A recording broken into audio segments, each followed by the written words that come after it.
Magandang umaga dyan sa atin sa Jeddah. At ako ay nagpapasalamat sa Panginoon. No? Today we celebrate or we commemorate the Holy Friday. No? Ito daw yung uh, time na si Jesus Christ ay na-crucify doon sa cross ng Calvary. At ako po ay nagpapasalamat sa Lord dahil nadagdagan yung bilang namin, no, ni Jayjay at ni Cadines. Imbitahan po namin ang dalawang mananampalataya din. No? Sila po ay worker, masugid na or mga masipag na tagapaglingkod ng Panginoon dito sa Iloilo. Jai, baka pwede mo i-adjust ang kwan para makita naman yung mga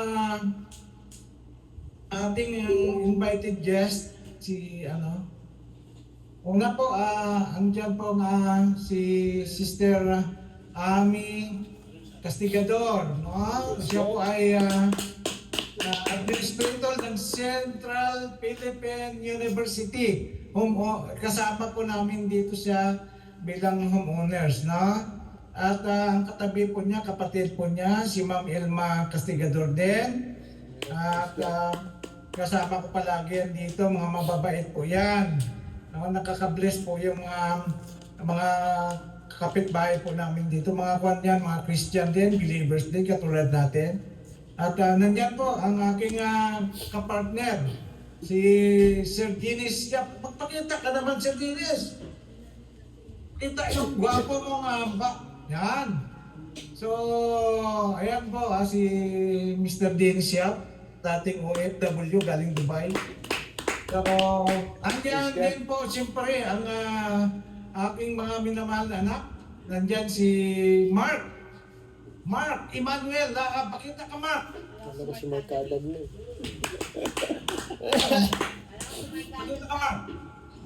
At of course, nandyan din po ang aking mabait na daughter-in-law, ang wife ni Mark. Walang iba kundi si Ruby Laag.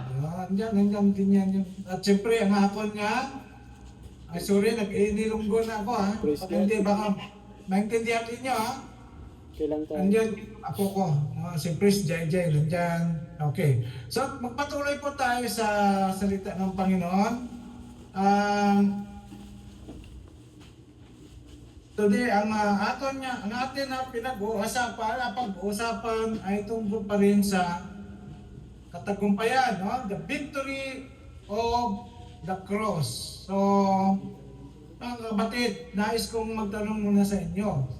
Para sa inyo, anong pinakamagandang tagumpay na para sa iyo? Anong pinakamalaking tagumpay para sa buhay mo? Siguro maaaring yung iba dito magsasabi na siguro kapag nanalo ang paborito kong team, no, sa mga sport, tulad ng basketball, volleyball at pa. O di kaya kapag nanalo ka sa isang laban sa buhay, no?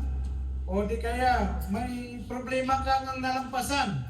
O di kaya mayroon kang malaking achievement sa iyong career. Nakapasa ka ng board exam.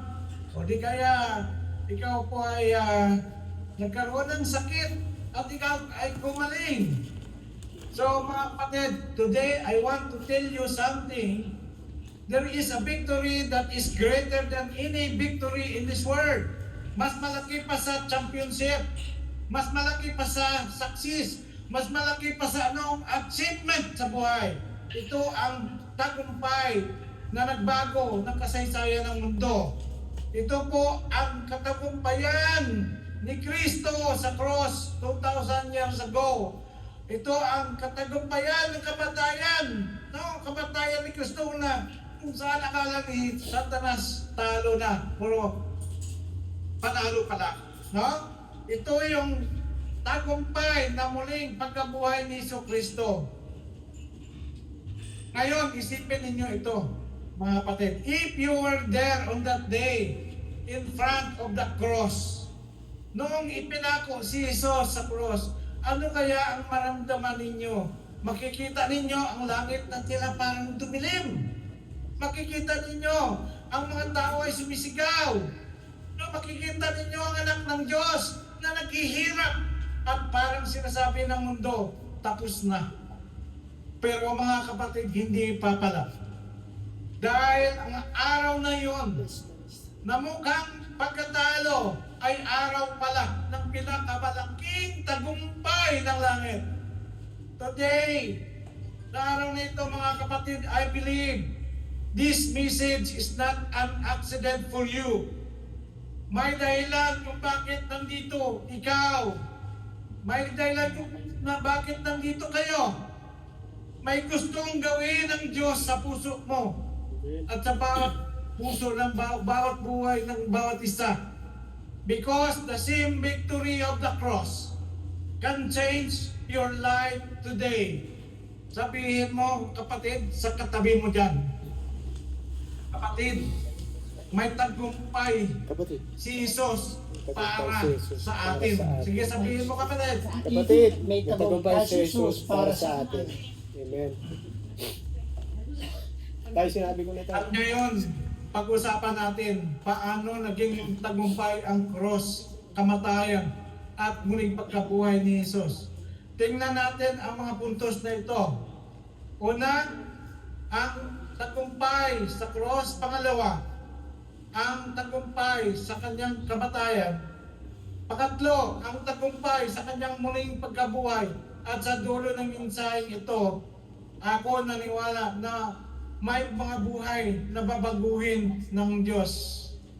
Ayon sa ating text 2, in 1 Corinthians chapter 15, verse 57, sinabi dito ni Pablo, "Thanks be to God, He gives us the victory through our Lord Jesus Christ." Sa Tagalog po, magpapasalamat tayo sa Diyos sapagkat tayo ay binibigyan niya ng tagumpay sa pamagitan ng ating Panginoong Hesukristo.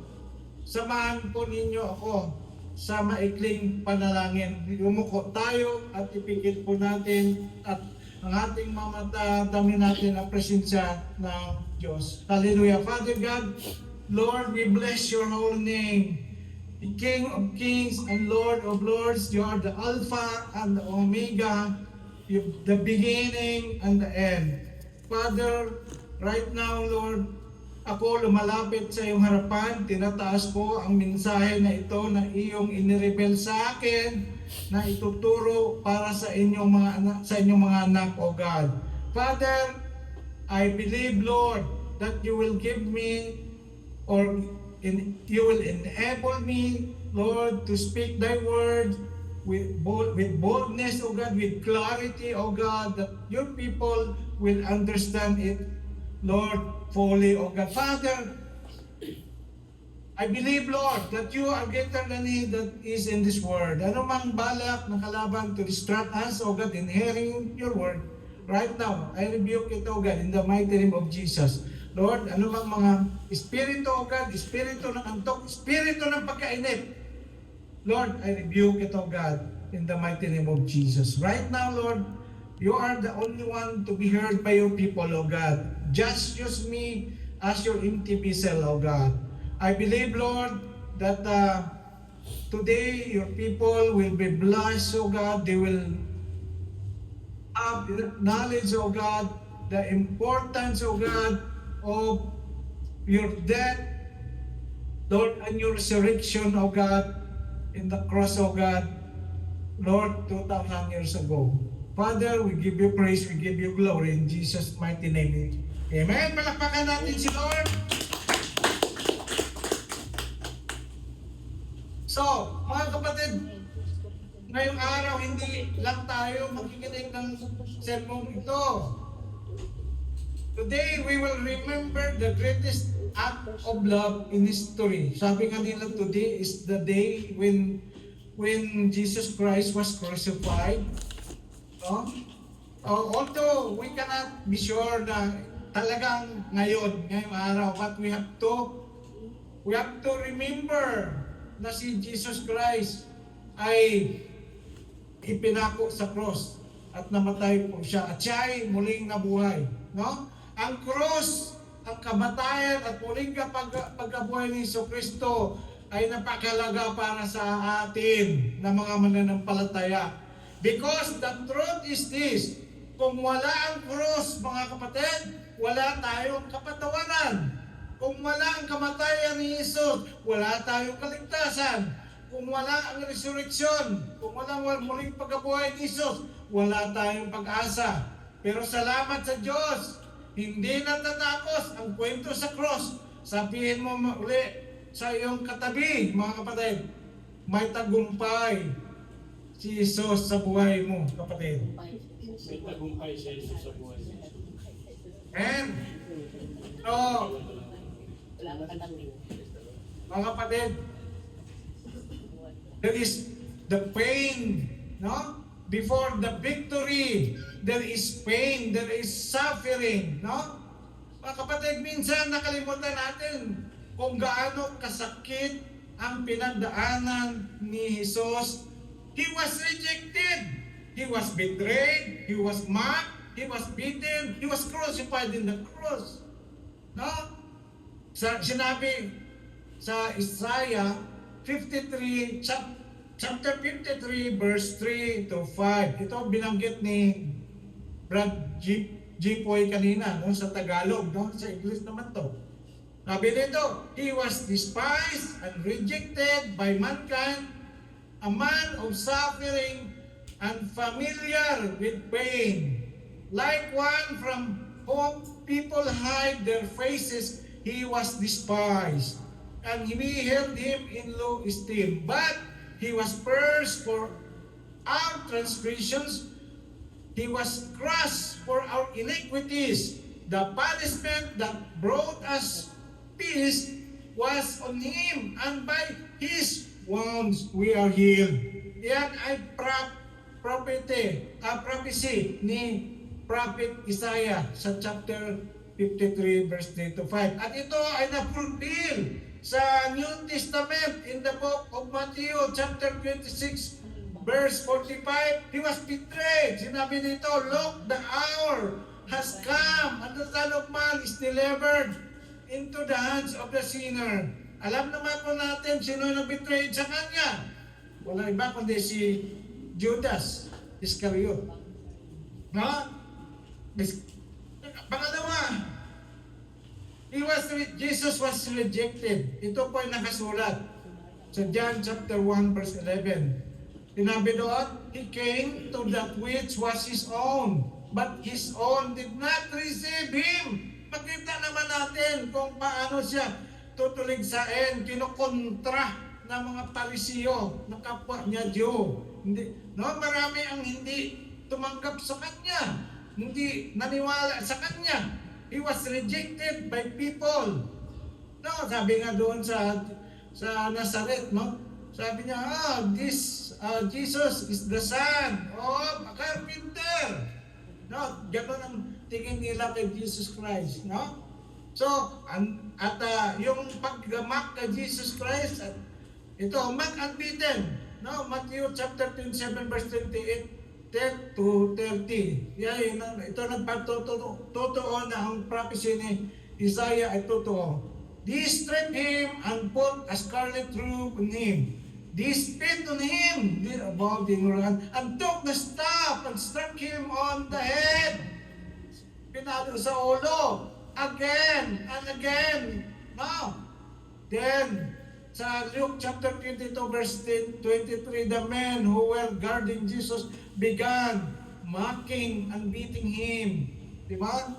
So, yan ang totoo na nangyari, na nagkatotoo ang prophecy ni Prophet Isaiah. Ngayon, ang creator ng universe, mga kapatid, imagine, ipinako sa cross. Ang hari,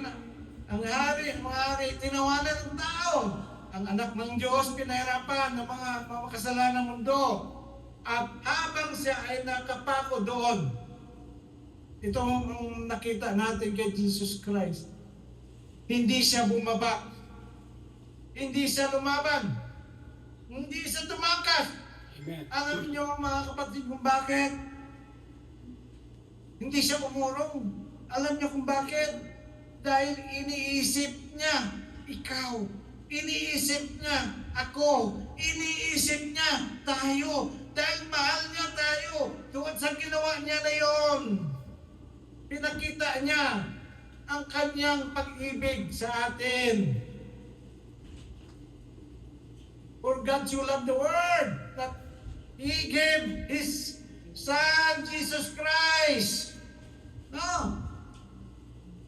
That whosoever him will believe in Him shall not perish but have an everlasting life.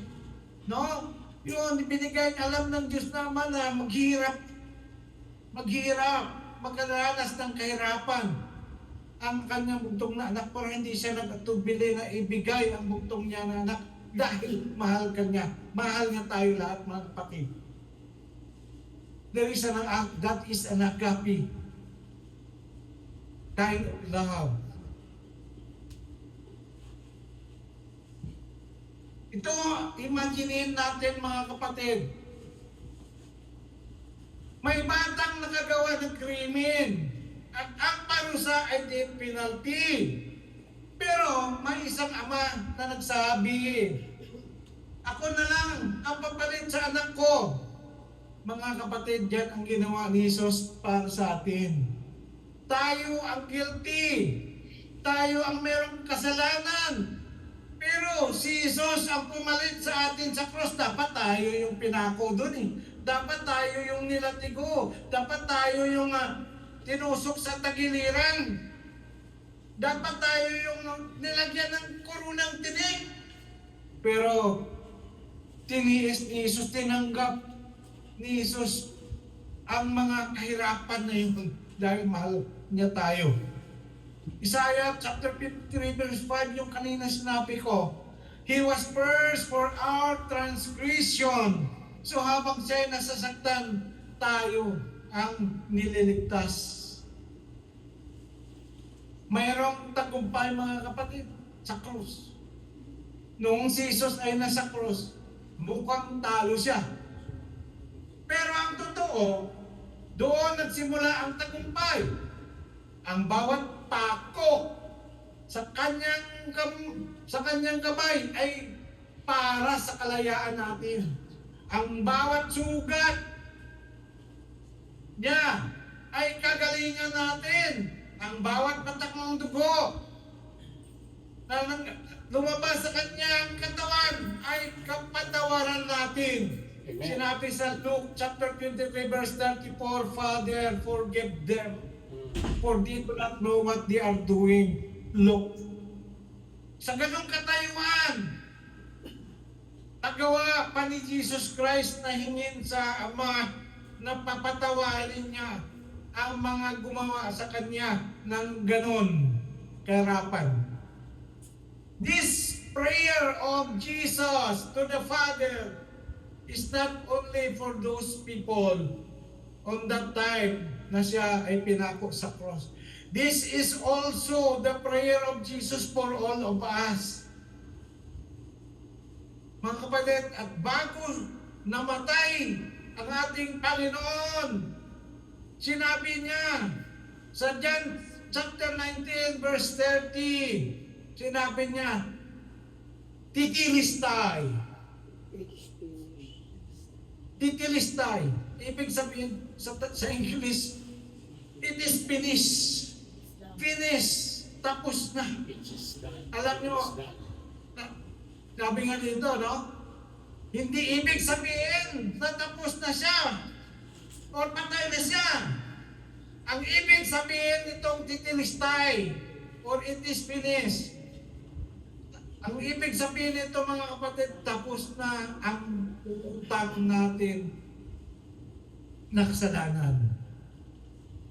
Bayad na ang utang natin, binayaran na ni Jesus Christ ang utang natin. He is the replacement for the penalty of our sin. He redeemed us already. So, kaya mayroong tagumpay na nangyari doon sa cross nung siya ay ipinako. Amen. At nung siya ay namatay, mga kapatid, may isang bagay na hindi alam ng kaaway. Akala ni Satanas, nanalo siya nung namatay si Jesus, pero hindi. Hindi niya alam. Yun pala ang araw ng pagkatalo niya. Sinabi doon sa Colossians chapter 2, verse 14 to 15, pinawalang bisa ang lahat ng naisulat at alituntunin laban sa atin, pati ang mga pananagutang kaugnay nito. Pinawi niya ang lahat ng ito nang ipako siya sa cross. Verse 15, sa pamagitan ng kanyang kamatayan sa cross, nilupig niya ang mga pinuno at kapangyarihan ng sanlibutan. Ang mga ito ay parang mga bihag na kanyang ipinarada at itinanghal sa madla. So, ito mga kapatid, makikita natin na si Jesus ay nagtagumpay laban sa kapangyarihan ng kadiliman. Sa kamatayan ni Jesus, nagkaroon ng tagumpay laban sa kasalanan. Amen. Ibig sabihin, we are set free from the bondage of sin and other bondages. Amen. Natalo ang kapangyarihan ng dyablo sa buhay natin. Nabuksan ang daan natin pabalik sa Diyos. Mga kapatid, noong hindi pa natin isinuko kay Kristo ang buhay natin, tayo ay alipin. Tayo ay nakagapos. Amen. No? Nakagapos tayo sa kasalanan. Sin was controlling us. Satan is controlling us. We are following what Satan want us to be. There are 4 types, no? There are several types of spiritual bondage. Speaking of bondage, or yung paggagapos, mga kapatid, may ilang ilinaw na ko sa inyo na mga spiritual bondages. Ito po, number 1 is the mental strongholds and deception. These are the patterns of thought or mindsets that filter reality through lies, often resulting in anxiety. Ito yung magre-result ng anxiety sa tao, no? Depression or distorted view of God as a taskmaster. Yung deception, no? Yung deception ni Satanas. Mga negative thoughts pumapasok sa atin. Di ba? Ito yung paggagapos ng ibang tao, no? Sa mga deceptive mga doctrines, no? Mga paniwala, no? So, you know, the devil or Satan is the author of lies. No? He is, from the beginning, sinungaling na siya. Doon kay Eva pa lang kaya sa Adam, dinisip niya si Eva. Diba? Kaya nagkasala ang unang nilalak ng Panginoon. Dahil sa ginawa ni Satanas through deception. Kaya mga kapatid, ito lang ang aking sinasabi palagi din sa inyo. Study the Word of God. Always read His Word, the Bible. Kasi alam niyo mga kapatid, si Satanas marunong din sa Scripture. Nung siya ay nung tinempt niya si Jesus Christ, karamihan doon, ginuot niya Satanas, mga Scripture. Pero si Jesus Christ, because He knows the Scripture, hindi niya tinalo si Jesus Christ, hindi niya na-deceive. Okay, pangalawa, addiction. habitual or repetitive sins, such as, like example, drug, no? Or addiction to pornography, or anger, or itong sinasabi, yung mga substances, no? This will dominate a person's life and behavior. So, yan ang isang, alam niyo, pag ikaw ay addict sa mga pinagbawal na gamot, hindi ka control. No, you cannot control. Gusto mong tigilan ang pag-use ng mga pinagbawal na gamot na yan, tulad ng shabu, marijuana, no? At iba pa, cocaine. So, if you are addicted to such substances, mahirap if you will try to do it by your own effort. But if you have Jesus, if you surrender your life to God, to Jesus Christ, God will remove that addiction in your life. Nasasabi ko yan kasi mga kapatid, dati isa ko addict. Every New Year, gumagawa ako ng New Year resolution.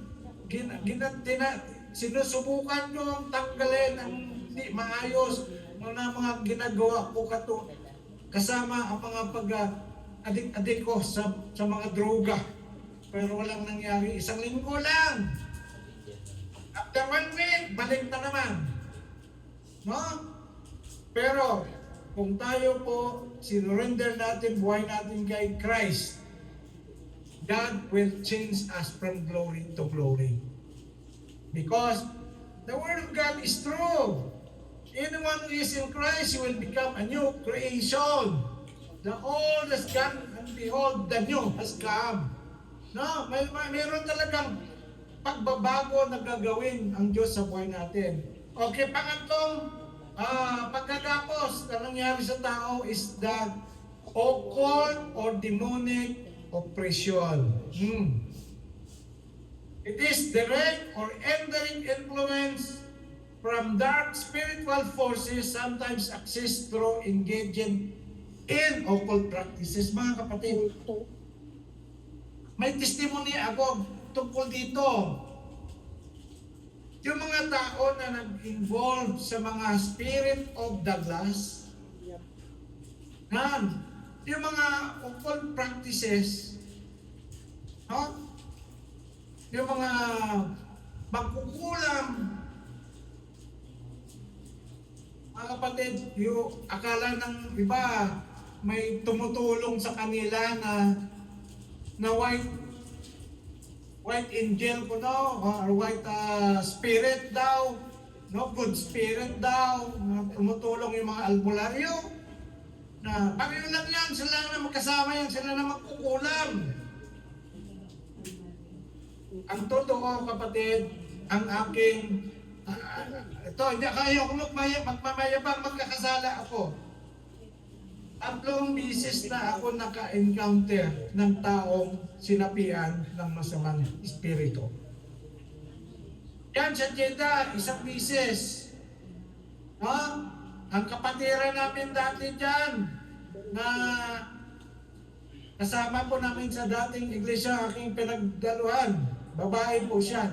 Habang kami ay umaawit para sa Bible study namin, sinapian siya ng masamang espiritu, no? Namuti yung kanyang mata, tapos natumba siya, at ano-ano pa yung mga ginagawa niya. Kinakagat niya ang extension wire, ang lakas-lakas niya. So nang malaman namin na sumanib ang masamang espiritu sa kanya, pinaglilihan namin, at sabi ko, ang mayroong sabit lumabas. Mayroong isang kapatid na umalis, lumabas.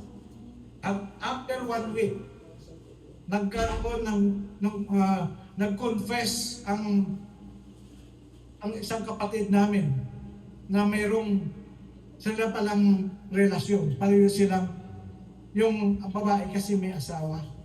No? Meron siyang husband.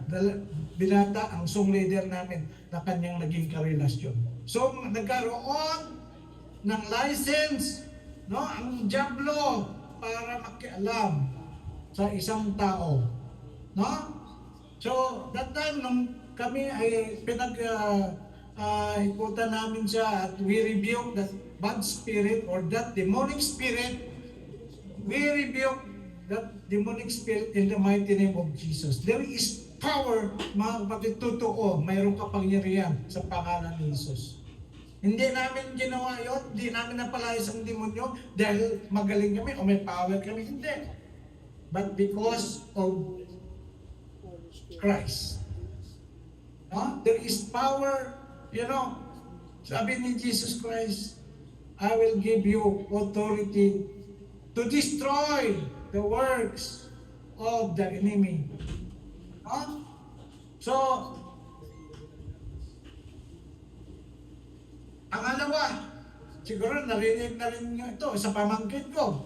Ang pamangkin ko dito, ang lula niya ay isang mangkukulam. Sila po ay nabubuhay dahil sa bayad ng mga tao na gustong mangkulam sa mga kalaban nila. So, dumating yung panahon na ang diablo, no? Ang demonic yung demonyo na connected sa family ng aking pamangkin naniningil kasi ayaw na ng anak ng aking kapatid, ayaw na niya. So sinabi niya, hindi ka pwedeng humiwalay sa amin, hindi ka pwedeng humiwalay sa amin, tandaan mo, nabubuhay kayo dahil sa kapangyarihan binigay ko sa lula mo. So timing yun na ako ay nagbakasyon. At numiyak yung kapatid ko, kuya, maraming salamat dahil ikaw ay dumating. Ang iyong pamangkin ay sinasapian ng masamang espiritu palagi. So sabi ko, okay, schedule mo sa akin na makausap ko siya. So timing, after 30 minutes, dumating yung pamangkin ko, no, doon sa kanilang lugar sa public market, no, dahil may pwesto sila. So kinamusta ko yung aking pamangkin, kumustahan kami hanggang nag-share ako ng word of God sa kanya. Kinamusta ko siya, ano yung mga na experience niya. Yun nga, sabi naman siya, sabi niya, dito palagi kong nakakausap ang kapre daw. Kasi minsan nagtataka yung mga kapatid ko na minsan yung kapatid namin, ang anak niya nandoon siya sa bubong ng kanilang bahay. Yun pala, wala na siya sa sarili, no? So maraming instances na encounter ko sa pamagitan ng pamangkin ko ito.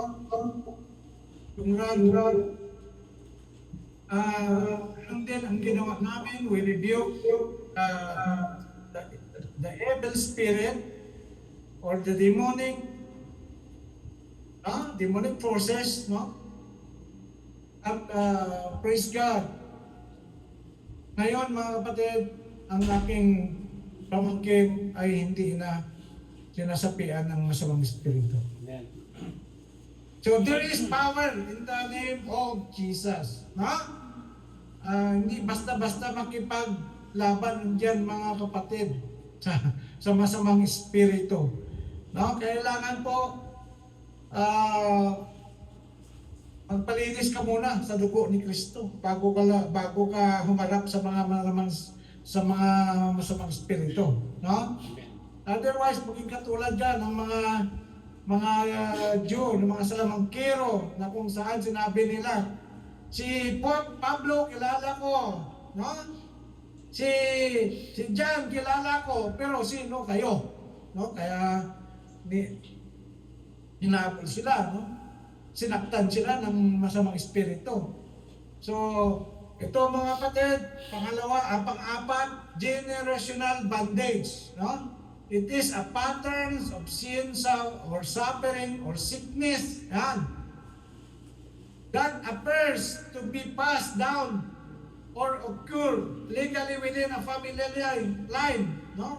parang naging sumpa. No? Parang isang sakit na napapasa from generation to generation. No? Generational bondage, of course. Sumpa. No? So, yan. Ito pa, unforgiveness and bitterness, harboring anger, and refusing to forgive. Nagkaroon ka ng unforgiving spirit. Bitterness ang nag-ari sa puso mo, which change an individual to past traumas and negative emotions. Okay? Ito pa, last.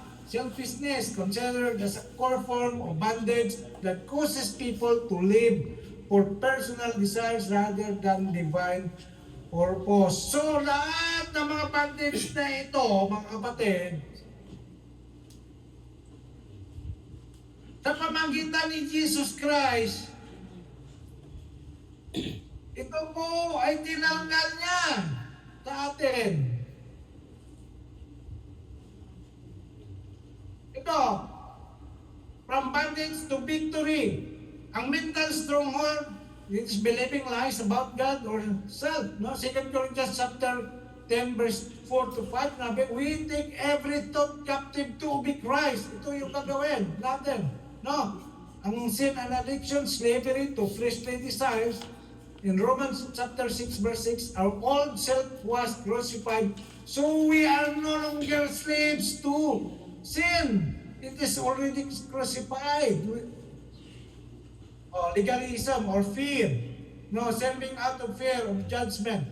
Ito yung sabi sa Romans 8:15, you did not receive a spirit of bondage to fear again. Ang takot na yan, pag sinabi ng Bible, God did not give us the spirit of fear, but of sound mind and power. No? So, ang takot na yan, gawa ng diablo yan, gawa ng kalaban yan. At yung kanina, yung binanggit ko, yung tungkol sa occult at demonic, no?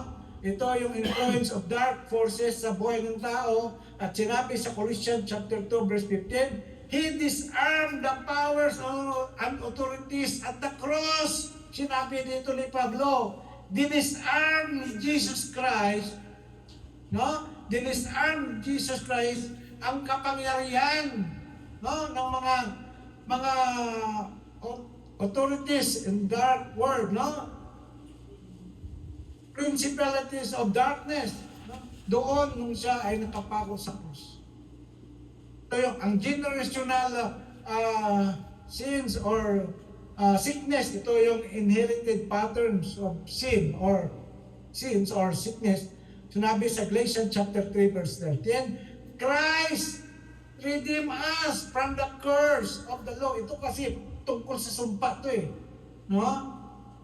So, sa mga family na mayroong nakita ninyo mayroon kayong sumpa, you need to cut it, no? You have to renounce it. Mayroong mga pamilya na halos sila ay nagkaroon ng sakit ng diabetes. You have to check it. Maraming namamatay. Na mga bata pa, namatay sa diabetes. So you have to check and you have to renounce it. No?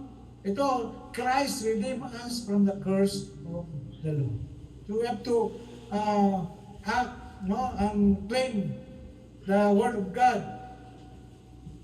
And then, yung forgiveness. No? Ito ay pagkapako sa past trauma. No? Ephesians chapter 4 verse 13, forgiving each other just as in Christ forgive you. Ito, napakalaga po itong forgiveness na ito. God will not answer our prayer. No? It is one of the requirements na magkaroon tayo ng effective prayer na nasagutin ng Panginoon. We need to forgive first. Kasi yun ang tinuro ng Jesus Christ doon sa Lord's Prayer, no? Nung may nagtanong sa kanya, Lord, teach us how to pray. Binanggit ni Jesus Christ doon sa pattern na yun, Lord, forgive our sins as we forgive those who sin against us. Kasi tapos dinugtong niya doon sa dulo. For if you will not forgive others, then God, but the Father will not forgive you also. No? Ngayon, mga kapatid, mayroon na tayong freedom kay Kristo. Bakit? Doon sa John chapter 8 verse 36, sinabi doon, ay huwag na tayo magdalawang isip. Mayroon tayong freedom. So, if the Son sets you free, you will be free indeed. Sabihin natin, sabihin mo ulit sa iyong katabi dyan, malaya na ako kay Jesus. Kapatid, malaya na Malaya ng Pilipinas. tayo kay Jesus.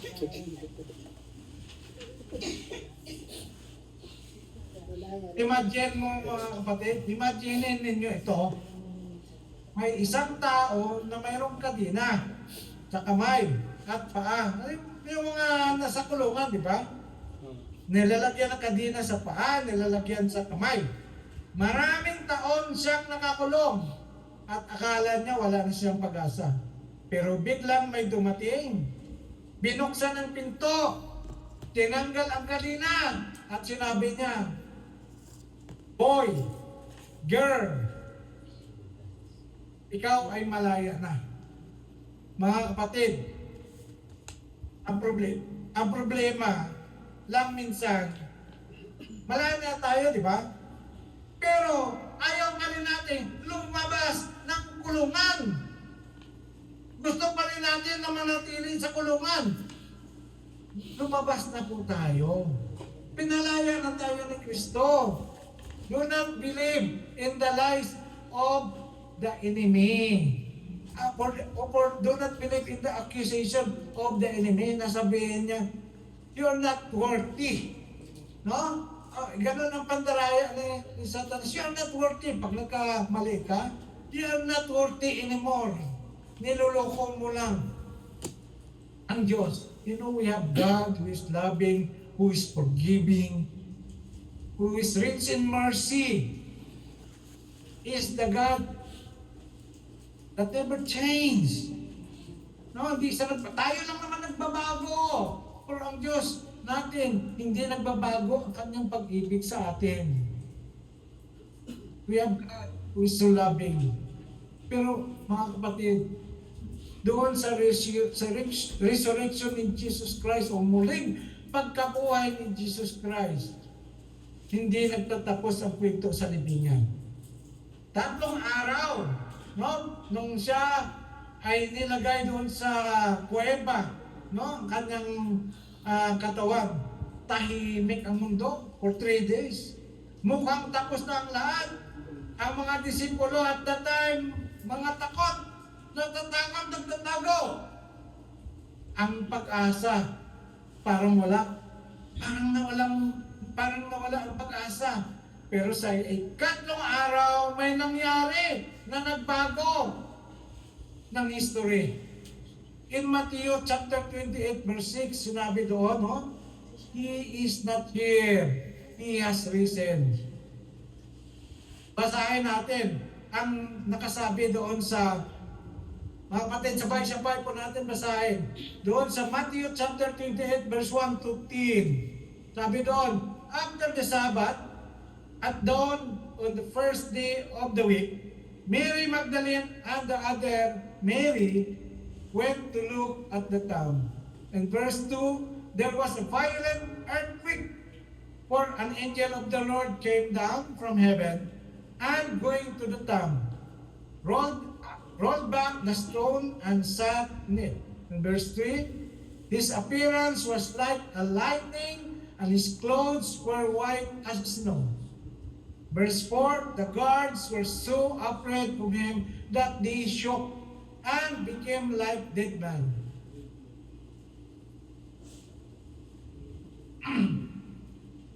Verse 5, the angel said to the woman, do not be afraid, for I know that you are looking for Jesus who was crucified. Verse 6, he is not here.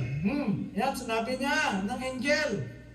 He has risen, just as he said, come and see the place where he lay. And verse 7, then go quickly and tell his disciples Ito yung word na dapat sabihin niya ng mga ni Mary Magdalene, no, sa mga disciple. He has risen from the dead and is going ahead of you in Galilee. There you will see him. Now I have told you. Then verse 8. So the woman hurried away from the tomb, afraid yet filled with joy, and ran to tell his disciples. And verse 9. Suddenly Jesus met them. Greetings, Jesus said. Then came to him, clasped his feet and worshipped him. Then in verse 10, then Jesus said to them, do not be afraid. Go and tell my brothers to go to Galilee. There they will see me. So this is the story of the Easter or resurrection, no? Na nagpapakita na si Jesus Christ ay tunay na buhay muli. No? Ang kanyang katawan ay pinasok doon sa kuweba, no? At tomb, no? At after 3 days siya ay nabuhay muli. Mga kapatid, alam nyo ba, ang pinakamadilim na oras ng gabi ay bago sumikat ng araw. So ganun din sa istorya ni Jesus.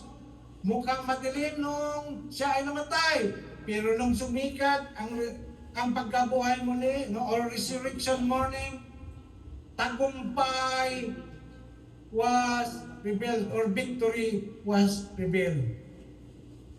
Hindi pagkatalo ang krus, mga kapatid. Hindi katapusan ang libingan. Ang pagkabuhay, ang tagumpay. Muli, hindi pagkatalo ang krus. Hindi katapusan ang libingan. Ang pagkabuhay ni Kristo ang tagumpay. Mga kapatid, maraming tao ang nasa church. Pero may dalang bigat. Maring ikaw, kapatid, nakaupo dyan. Tahimik ka lang. Maring meron kang dinadala. Maring meron kang pinapasan. Maring meron kang kabigatan. Lumiyad ka pa. Lumiyad ka pa. May kasalanan na hindi matawan. Lumiyad pa eh. May girl na hindi mawala. May sugat sa puso na hindi gumagaling. Pero tandaan mo ito, kapatid. Ang tagumpay ni Jesus ay para sa iyo. Amen. Hindi lang para sa ibang tao. Amen. Ito ay para sa iyo. Amen. Today, pwede kang lumaya. Pwede kang mapatawid. Pwede kang patawarin ng Diyos. Pwede kang magkaroon ng bagong buhay. Kung pakiramdam mo, natalo ka ng kasalanan, mayroong tagumpay si Jesus para sa iyo. Kung pakiramdam mo, natapunan ka ng napakalalim na problema, mga kapatid, gaano man kabigat, gaano man kalaki, makabundok, kalaki ang problemang yan, mas malaki ang Diyos natin. Mas malaki. Mayroong tagumpay si Jesus para sa iyo. Kung pakiramdam mo, wala ka ng pag-asa, mayroong resurrection power ang Diyos. Kung gusto mong maranasan ang tunay na kalayaan, lumapit ka sa Panginoon. Because the same power that raised Jesus from the dead can change your life today. Amen. So, if you want to surrender your life, your problems, ang mga kabigatan mo kay Lord, kung nais mo humingi ng tulong kay Lord, may tandaan mo, may tagumpay si Kristo, si Jesus sa Kalbaryo, doon sa cross ng Kalbaryo. Sundin mo ang panalangin ito, mga kapatid. Taas mo ang iyong kamay. At kumikit ka, Taas tayo. Tayo. at tatamhin mo ang presensya ng Diyos. Panginoon, salamat sa cross. Salamat sa kamatayan ni Jesus. Salamat sa kanyang muling pagkabuhay. Tulungan mo kaming mamuhay sa tagumpay na ibinigay mo.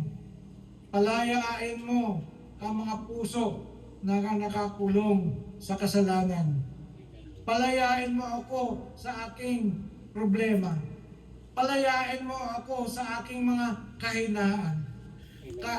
Palayain mo ako sa anumang bagay na nakatali o nakagapos sa akin, Amen, Lord. sa aking pamilya. Thank you, Lord. At maranasan ko ang kapangyarihan ng iyong muling pagkabuhay. Ito ay panalangin ko at hiningi ko sa pangalan ng Ama, ng Anak, at ng Diyos na Espiritu Santo. Ito ang aking dalangin. Magsabi ka, kapatid, ng Amen. Thank you, Lord. Lord, maraming salamat po, God, sa hapon ito kung saan, Lord, binigyan mo kami ng oras makinig ng iyong salita. Banal na Espiritu, I acknowledge that you are the one who helped me, Lord, deliver thy words. You are the only one to be glorified, O God. Lord, I pray for all my brethren, Lord. Hindi ko alam, Lord, ang kanilang mga kailangan. But Lord, you are the God who knows everything. You are the omniscient God. Father, anuman, Panginoon, ang kanilang hinihingi, Lord, sa iyo. Father, Lord, igawad mo sa kanila, Panginoon. Ibigay mo, Panginoon, ang nais nila, Panginoon, Lord God. I pray that, Lord, your people, O God, will be delivered, O God, from any bondages, O God. Lord, any works, O God, of the devil, of Satan, Lord, in their life, O God. Lord, let it be removed, O God, Lord. We cast it down, O God, Lord, in the mighty name of our Lord Jesus Christ, Lord. There is power in your name, Jesus. Amen. You are victorious 2,000 years ago, Lord, in the cross of Calvary. And that victory, O God, at tagumpay na yan, Lord. Lord, ay tagumpay din namin, Panginoon, sa pakipaglaban, Panginoon, sa mga masamang espiritu, O God. Lord, bless mo ang lahat ng mga anak mo na kikinig sa gabing ito, Lord, sa hapong ito ng iyong salita. Sinisilwan kita, O God, ng banal na dugo ng aming Panginoong Hesukristo. Ano man ang gawin ng diablo upang nakawin ang mga aral na narinig ng iyong mga anak, Lord, ito, Panginoon, ay hindi namin papayagan, O God. Lord, let, Lord, your word, O God, be practiced by your people, O God. Na ikaw ang kanilang sandalan. Sa iyo, Panginoon, magtiwala. Lord, for without you, we cannot do nothing. Thank you, God. Thank you, Jesus. To you, Lord, all power and all adoration, O God. Thanksgiving, Lord. Power and authority, Lord, be yours. In Jesus' name we pray. Amen. Sa mga kapatid, ang ating ginagawa tuwing Friday na kung saan nagkaroon po tayo ng Holy Communion. Ito po ay pangunahan ating pastor dyan na walang iba kundi si Pastor Ili. Sorry ako.